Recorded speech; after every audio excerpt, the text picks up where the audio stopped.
Natikman na ba ng sinuman ang gulay na ito?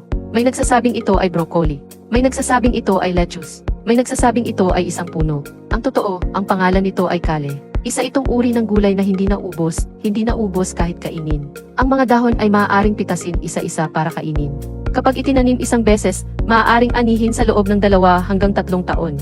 Sa tag-init, kahit umabot ng 40 degrees Celsius, hindi ito namamatay. Sa taglamig, kahit umabot ng -20 degrees Celsius, kaya nitong mabuhay. Ang paraan ng pagtatanim ay simple lang, ikalat ang mga buto at diligan. Itanim sa maliit na bakuran, mapupuno ang bakuran. Itanim sa paso, mapupuno ang paso. Huwag itong maliitin, ang mga berdeng dahon nito ay naglalaman ng maraming bitamina. Ang iron content nito ay 5 beses na mas mataas kaysa sa karne ng baka. Ang calcium content nito ay 10 beses na mas mataas kaysa sa gatas. Kapag kinain ng hilaw, ito ay malutong at matamis. Kapag niluto, ito ay napakasarap sa sopas. Ang mga bahay na may paso at maliit na bakuran ay dapat magtanim nito. Mag-order na ng dekalidad na buto sa link sa ibaba.